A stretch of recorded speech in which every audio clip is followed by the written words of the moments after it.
Cadê meu celular? Eu vou ligar pro 80. Cadê meu celular? Eu vou ligar.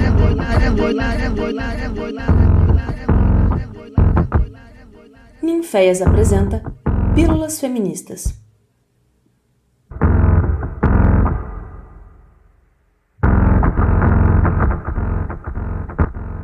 Olá, pessoas! Aqui quem fala é a Júlia Oliva. Para quem já me conhece, sabe que tenho alguns podcasts aqui na plataforma. E para quem tá chegando agora, eu sou artista, feminista e pesquisadora do Ninféias. E hoje eu tenho uma convidada muitíssimo especial chamada Flávia Oliva. E nós temos o mesmo sobrenome não por pura coincidência, mas porque somos primas. A Flávia tem acompanhado as pílulas feministas e me deu a sugestão de falar sobre rivalidade feminina, porque ela tinha conversado com uma mulher sobre esse assunto e percebido que muitas vezes as pessoas ainda não entendem muito bem sobre essa construção. Nós fomos conversando e eu percebi que nós duas já vivemos experiências relacionadas com a competição entre mulheres. Imagino que todas as mulheres, inclusive, né? E tínhamos vontade de falar sobre isso. Então eu a convidei para gravar comigo, nesse formato de bate-papo mesmo. A Flávia não é nenhuma especialista no assunto e nem eu, mas sim duas mulheres atravessadas pelas mesmas experiências e sentimentos. Bom, bora se apresentar, prima? Oi, meu nome é Flávia Oliva, eu sou tatuadora, feminista e estudante de artes visuais pela Uninter. Eu moro em Itajubá e, como já foi dito antes, eu sou prima da Júlia. Eu fui convidada por ela para falar sobre um assunto que permeia as nossas vidas desde a infância.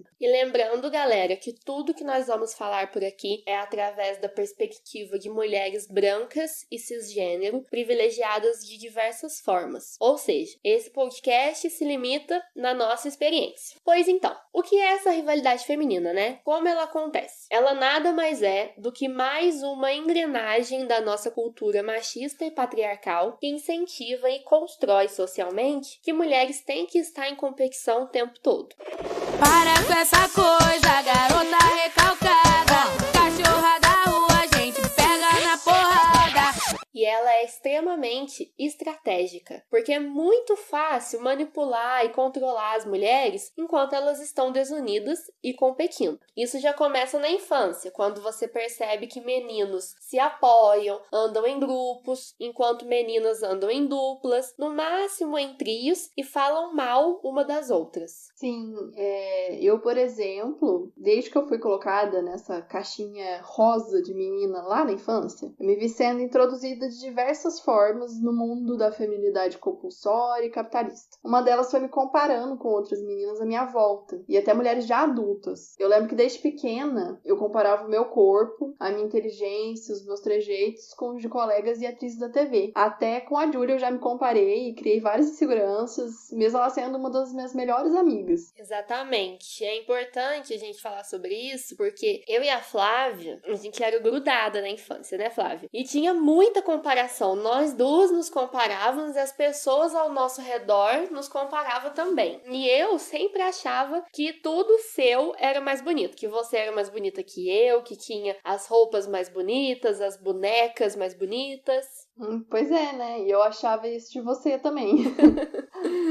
E assim, essa competição que nos foi ensinada, ela já me trouxe muitos problemas com a autoestima, como transtorno alimentar, ansiedade, medo de ser quem eu realmente queria ser. E por isso é um assunto que a gente deve discutir entre mulheres. E um padrão que deve ser desconstruído e extinto, para que as nossas meninas não cresçam com esse peso de achar que a sua coleguinha é sua inimiga. Exatamente, porque aí, depois disso, a gente entra na adolescência. E aí piorou, né? Na adolescência, a gente também saía muito junto, continuou grudado também. E falando por experiência própria, enquanto eu não conhecia o feminismo e entendi como funciona todo esse jogo, quantas vezes que eu já não fofoquei sobre mulheres que eu nem nunca conversei na vida, só por causa de homem.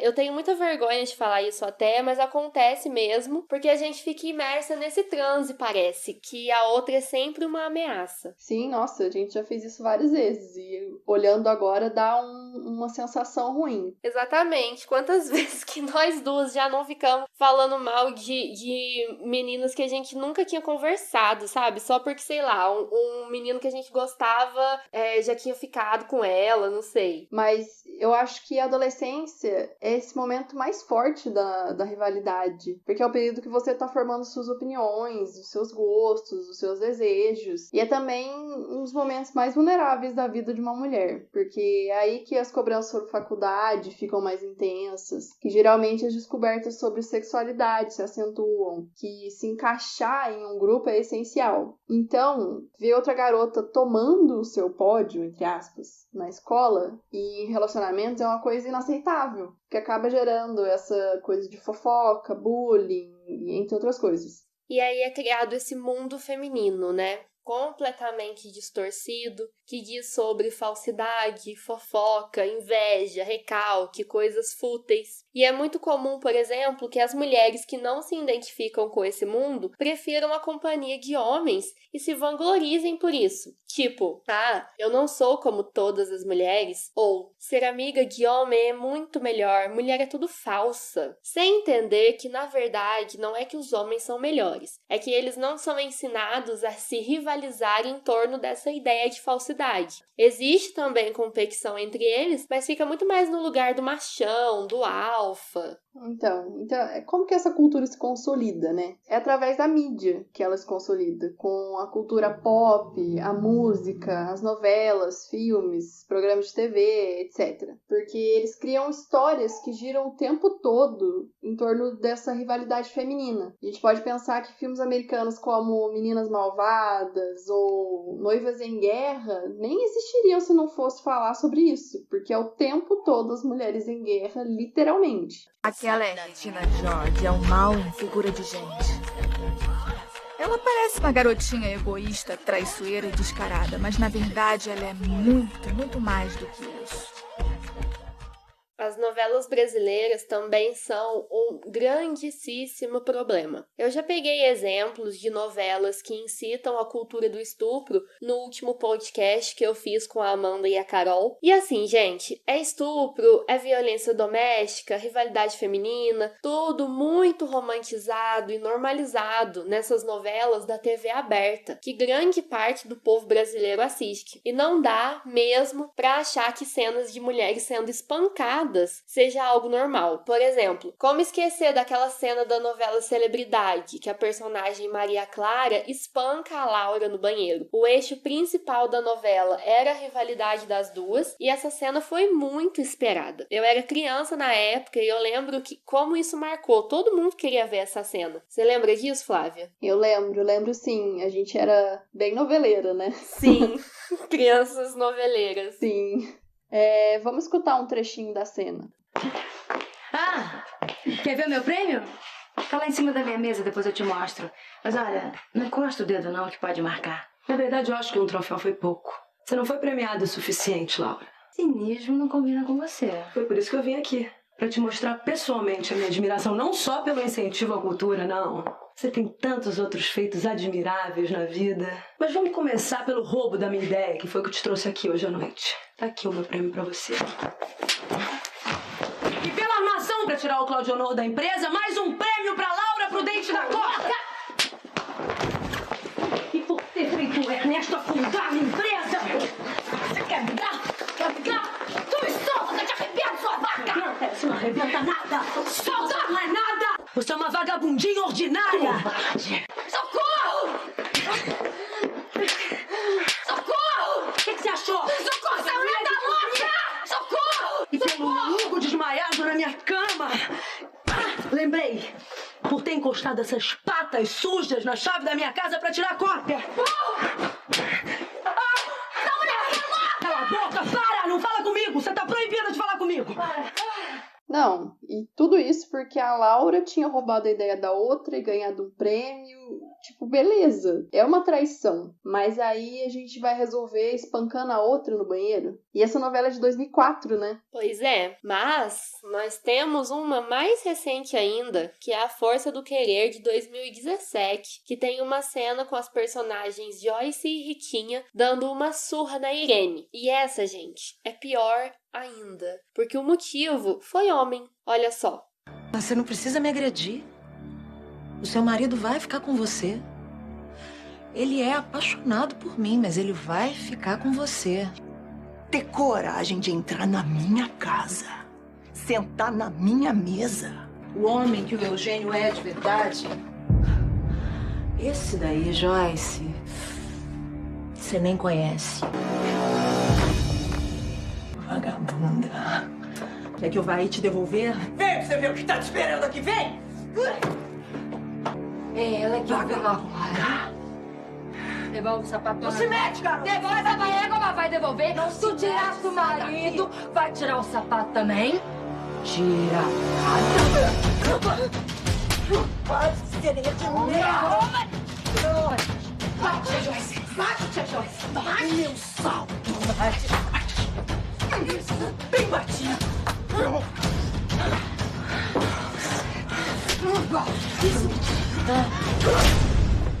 Não sei pra vocês, mas pra mim, pelo menos, é horrível esse tipo de cena. Me dá uma angústia ficar escutando esses tapas e xingamentos. E o pior é saber que elas estão entre as que deram mais audiência. Ou seja, além do público brasileiro gostar de rivalidade feminina, parece que também é prazeroso ver mulher apanhando. Porque sim, tanto a Laura quanto a Irene são vilãs perversas, né? Elas beiram a psicopatia. E construí-las assim faz com que o público queira que elas apanhem. Ela mereceu, ela era muito ruim. E isso naturaliza a violência contra a mulher, que cai na cultura do estupro e na violência doméstica também. Eu tenho pegado no pé das novelas brasileiras porque é muito recorrente mesmo mulher apanhando, seja de homem ou de outra mulher. E assim se criam os estereótipos, né? Vamos falar um pouco deles? Posso começar falando que toda mulher é falsa, né? Aquela amiga falsa que finge que gosta de você, mas virou as costas, fala mal, dá em cima do seu namorado, só quer ver o seu fracasso. Na frente de todo mundo é um amor, mas depois só quer puxar o tapete. Temos também as famosas invejosas, né? As recalcadas. Não sou covarde, já tô pronta pro combate. Que calme, deixa de recalque. O meu sensor de piriguete explodiu. Pega a sua inveja e vai pra... Que estão ali sempre querendo o que você tem, ser igual a você, mais uma vez querendo o seu homem. Aliás, é sempre isso, né? Esses homens são tão desejados, eles devem ser muito maravilhosos. Nossa, demais. Perfeitos. Pois é, eu também não sei o porquê disso. Mas outro estereótipo é essa crença que mulher é muito fofoqueira. Fala de todo mundo, ama fazer uma fofoca com a vida da amiga, da vizinha, né? E assim, gente, todo mundo tá sujeito a fazer fofoca. Não é a exclusividade da mulher. Acho que essa crença, tá muito ligada na ideia de que homem só conversa assuntos importantes. Fala de política, fala de economia, etc. E pra mulher só sobra fazer fofoca. Exatamente, né? Aquela cena de filme de mulher indo no salão de beleza fazer fofoca. Exatamente. Mas, falando em beleza, eu acho que o pior de todos, e com certeza o que mais manipula nós mulheres, é a competição da beleza, que por consequência cai mais uma vez na competição por homem. Quantas vezes que eu já não escutei aquela frase: mulher não se arruma pra homem, se arruma pra outras mulheres. E é muito fácil controlar o corpo da mulher e lucrar em cima disso com a propaganda de que você que não se cuide pra ver, hein? Não vai arrumar homem nenhum ou vai perder o marido se engordar ou fizer plástica. Não sei qual é o problema, se eu nasci bonita. Nem quero saber se isso te faz minha inimiga. Faz pique meu iPhone, me olha e desbloqueia. Me trombou no baile, me olha e me respeita. Então me olha e me respeita.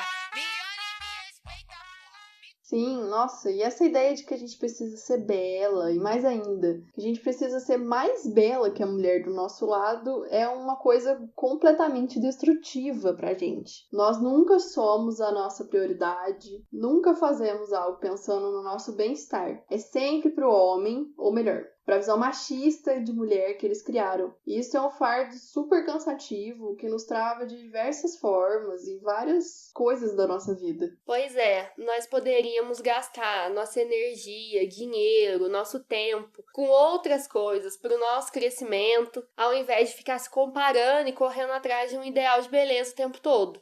Que no fim só alimenta, né, essa indústria machista e patriarcal. E aí a gente fica pensando, né, como acabar com isso? Hoje em dia a gente escuta muito falar sobre a sororidade, né? Que é como nós mulheres precisamos enxergar as outras com maior empatia, dar apoio, suporte, perceber que a vitória da outra não significa a sua derrota, simplesmente porque o que acontece com uma pode acontecer ou já aconteceu com você. É ver uma mulher sendo assediada no ônibus e defender ou minimamente não colocar a culpa nela. E assim, ter empatia com outras mulheres não quer dizer que você deva ser amiga de todas as mulheres do mundo. Afinal, somos seres humanos e podemos ter afinidades diferentes, gostos diferentes, etc. Mas antes de julgar algo sobre a outra, é importante entender que algumas atitudes, se não praticamente todas as atitudes de uma certa mulher, podem ser permeadas pelo machismo também. Todo mundo está sujeito a reproduzir o machismo. Exatamente. E é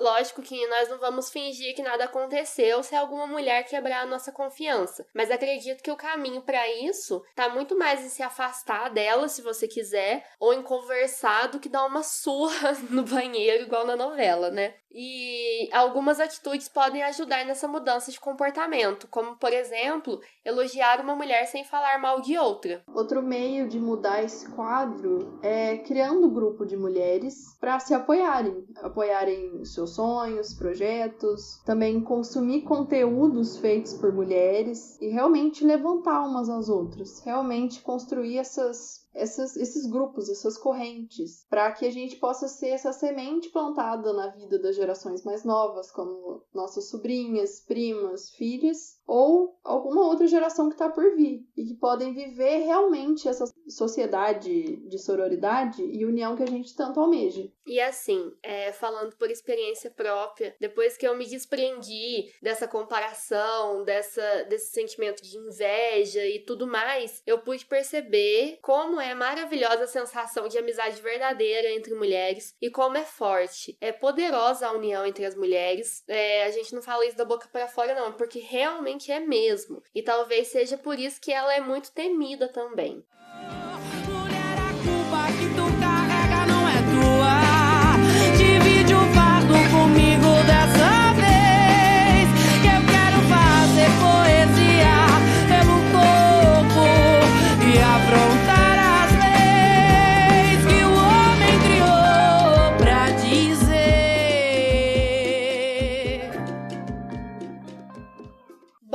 Depois dessa música maravilhosa, desse trechinho, o nosso papo vai ficando por aqui. Eu quero agradecer muito a você, Flávia, por ter aceitado o meu convite de estar falando aqui com a gente no Ninféias. Eu também quero agradecer pelo convite. Foi uma experiência muito legal e é um assunto que realmente vejo muitas pessoas ainda com dúvidas sobre. Então, eu que agradeço pelo convite do Ninféias e sigam essa rede maravilhosa de mulheres. É muito importante. E é isso. Um beijo pra vocês. Mandem esse podcast, compartilhem com quem você conhece. Sigam o Ninféias aqui e até a próxima.